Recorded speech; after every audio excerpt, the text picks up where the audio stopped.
Halo, selamat malam pemirsa. Kabar hari ini kembali menyapa Anda, menyajikan beragam peristiwa baik dari dalam negeri maupun mancanegara. Bersama saya, Ana Telita, kita mulai kabar hari ini untuk Anda. Dan informasi pertama. Sebuah bangunan tempat tinggal di Iskandaria, Mesir roboh. 6 orang tewas dan sejumlah orang lain yang masih berada di bawah reruntuhan.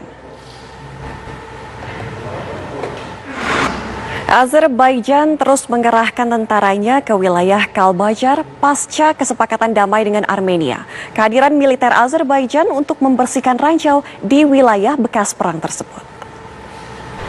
Aktivitas ibu kota wilayah Tigray, Ethiopia berangsur normal. Pemerintah Ethiopia juga telah menandatangani kesepakatan untuk mengizinkan bantuan kemanusiaan masuk ke wilayah konflik. Pemirsa, ratusan pengunjuk rasa memadati sebuah jalan di dekat sebuah bar di New York City, Amerika Serikat. Aksi penembakan mobil mewah bak koboi dilakukan seorang kakek 72 tahun di Solo, Jawa Tengah. Yang mengejutkan, antara pelaku dan korban ternyata saling mengenal.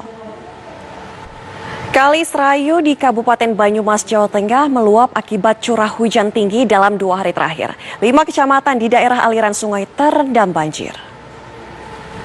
Pemirsa, 100.000 warga Rusia telah mendapatkan vaksinasi COVID-19. Informasi. Pemirsa, 48 pemain basket NBA dinyatakan positif COVID-19 usai menjalani tes swab menjelang laga musim terbaru. Laga akan dimulai pada 22 Desember mendatang. 100.000 warga Rusia telah mendapatkan vaksinasi COVID-19. Sebelumnya, Presiden Rusia Vladimir Putin meminta Rusia memulai vaksinasi skala besar. Penambahan kasus positif COVID-19 di Indonesia hari ini menembus lebih dari 8.000 kasus. Berikut pernyataan Jubir Satgas Penanganan COVID-19. Wakil Ketua KPK memberikan pernyataan atas penahanan mantan anggota Badan Pemeriksa Keuangan atau BPK Rizal Jalil. Rizal diduga terkait proyek pembangunan sistem penyediaan air minum atau SPAM di Kementerian PUPR. Pemirsa, berhati-hatilah jika bermain layangan berukuran besar. Di Bantul, Yogyakarta, seorang anak terbawa layangan setinggi 3 meter. Akibatnya ia mengalami patah tulang akibat terjatuh ke tanah. Sony Eranata atau yang dikenal sebagai Ustadz Maher At-Tuwailibi ditangkap.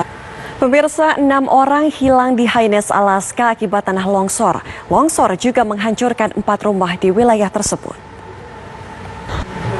Kebakaran melanda sebuah bangunan yang terletak di Englewood, New Jersey, Amerika Serikat. Saksi mata mendengar sebuah ledakan yang menghancurkan bagian atap dan lantai atas bangunan. Ke dalam negeri, pemirsa, speedboat yang membawa rombongan KPU Raja Ampat terbakar di Kampung Dir, Raja Ampat, Papua Barat. Seluruh penumpang selamat meskipun 2 di antara mereka mengalami luka bakar.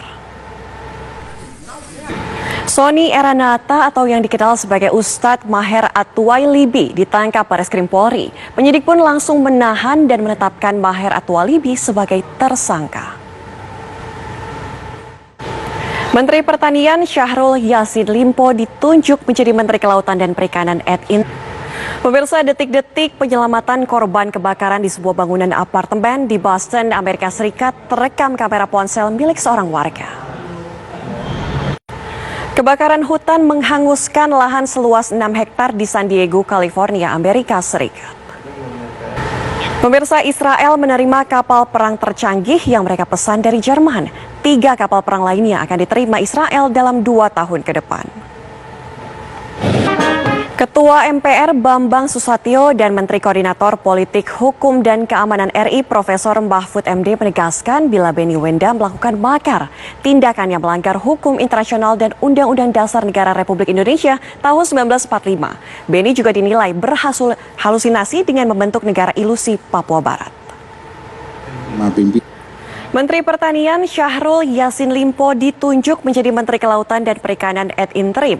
Ia akan menjabat 5 kecamatan di Banyumas, Jawa Tengah terendam banjir. Informasinya usai jeda. Terima kasih masih bersama kami, pemirsa. Kali Serayu di Kabupaten Banyumas, Jawa Tengah meluap akibat curah hujan tinggi dalam 2 hari terakhir. 5 kecamatan di daerah aliran sungai terendam banjir. Azerbaijan terus mengerahkan tentaranya ke wilayah Kalbajar pasca kesepakatan damai dengan Armenia. Kehadiran militer Azerbaijan itu untuk membersihkan ranjau di wilayah bekas perang tersebut. Aktivitas ibu kota wilayah Tigray, Ethiopia berangsur normal. Pemerintah Ethiopia juga telah menandatangani kesepakatan untuk mengizinkan bantuan kemanusiaan masuk ke wilayah konflik.